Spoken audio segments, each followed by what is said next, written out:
السلام عليكم، مرحبا بكم معايا في فيديو جديد من قناة شيوات نسيمة. اقتراح واحد اخر للوجبه ديال الغداء. خليكم معايا تشوفوا المقادير والطريقه ديال التحضير. حاجه غادي نبدا بها هي السلطه. كناخذ هذا الكرومب هذا الاحمر، وخديت هنايا الخس، وخديت واحد حبه ديال الخازون. انا غادي غسلتهم مزيان وعاد غادي نقطعهم. غادي نقطع الخس هو الاول، يعني طريفات صغار بحال اللي كتشوفوا.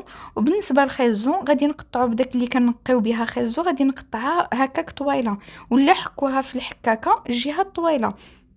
غادي نحك غير داك الحبه د خيزو بوحدي، غادي نقطع عفوا داك الحبه د خيزو بوحديتها. نتوما على هذا الشكل هذا كتجي. هنايا خديت الكرومب الاحمر حتى هو قطعته بالطول على هذا الشكل هذا. غادي نقطع عليه هنايا شويه ديال الزيتون، اللي ما عندوش الكرومب الاحمر يدير الابيض. كنقطع عليه هنايا شويه الزيتون. غادي ندير عليه واحد البواطه ديال الطون. اول حاجه كنصايبها هي السلطه باش كنديرها في الثلاجه تبرد على ما كنصايب داكشي الاخر. المهم هنا غادي ندير غير معلقه وحده ديال المايونيز، وغادي ندير واحد شويه ديال الملحه وشويه ديال الابزار، حتى هو واحد شويه ديال الخل، غير واحد النقيطه د الخل. وغادي نخلط داك المكونات هذه كامله حتى يتخلطوا مزيان. غادي ناخذ هنايا يعني الزلافه اللي غادي نقدم فيها، ولا الطبسيل، ولا على حسب فاش غادي تقدموا، وغادي نخويها فيه. كتجي زوينه بزاف بحال هكذا. عاوتاني كنبدلو لان دابا الصاد والحراره، وكنبغيو سلطات كل نهار، يعني شي حاجه اللي متنوعه. هنايا خديت شويه ديال الفرماج الاحمر، قطعته هكا عليها هنايا من الفوق. ديروا حتى لداك الجبن ديال المعيز حتى هو كيجي مع هاد السلطه زوينه بزاف.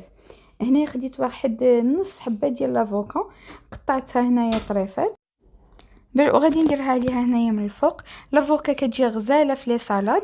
هنايا كنقادها بحال اللي كتشوفوا.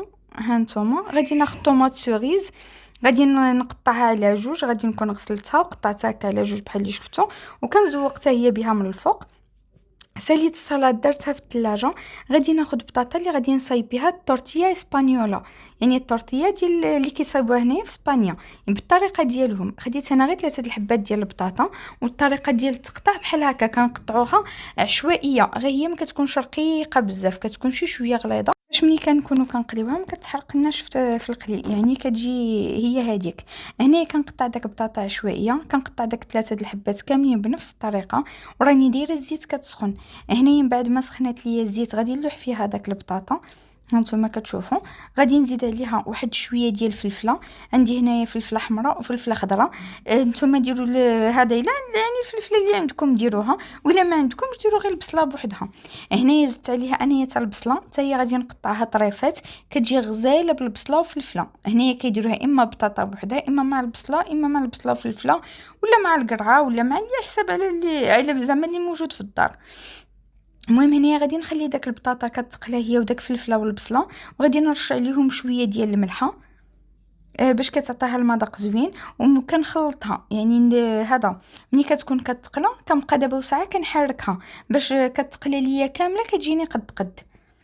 غادي نغطي عليها باش داك الصهد ديالها كيرجع عليها وما كتجيش قاصحه، باش كتجي رطيبه وفي نفس الوقت طايبه في الزيت.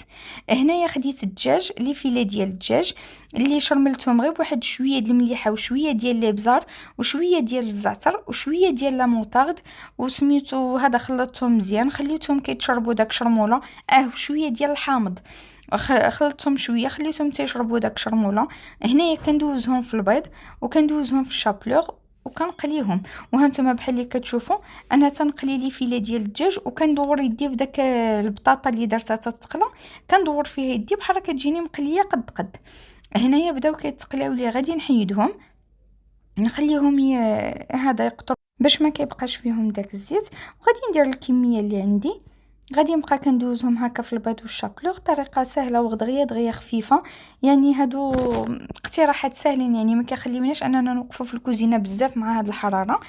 ما هانتوما بحال اللي كتشوفوا غادي نبقى حتى نكمل الكميه اللي عندي كامله. الوقيته هذه اللي انا جالسه كنقلي فيها الدجاج غادي نديرها فلفله كتقلى في القلايه الهوائيه باش غادي نصايب بها تكتوكه. كتعرفوا حنايا كان عجبنا شي حاجه سميتها التغماس، كنحماقوا على التغماس. ضروري خصني ندير شي سلطه اللي نغمسو فيها. هنايا بطاطا راها تقلات، حيدتها درتها في واحد البول وانا كندير عليها البيض.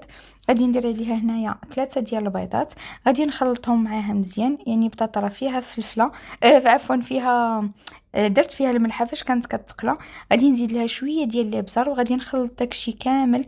داك البطاطا هكاك سخونه غادي نخلطها مع البيض وغادي نرجعها للمقله باش تقلى. بالنسبه هما ما تيطيبوهاش بزاف، هما كيخليوها بيضه كتبقى بيضه.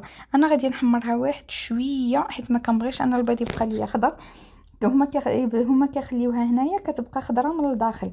المهم انا هنايا راها طابت لي، غادي نقلبها صافي. ها هي دي واجده، هانتوما شوفوا كيفاش كتبقى. كنخليوها بيضه، راها كتجي غزاله وكتجي لذيذه. غير جربوها بهذه الطريقه هذه. كانت هذه هي الغديوه ديالنا ديال اليوم. هانتوما شوفوا الطورتيه راه كتجي واعره. تكتوكه صايبتها معكم، ما بغيتش نطول عليكم الفيديو. تكتوكه راه كلشي كيعرف يصايبها. السلطه اللي صايبتها راه كتجي زوينه وكتجي لذيذه بزاف. وداك لي فيلي ديال الدجاج تا هما كيجيو خفافين وكيجيو زوينين، كيجيو زوينين بزاف. هذه غديوه سهله مهله ودغيا كتوجد. وكان هذا هو الفيديو ديال اليوم. الى فيديو واحد اخر ان شاء الله.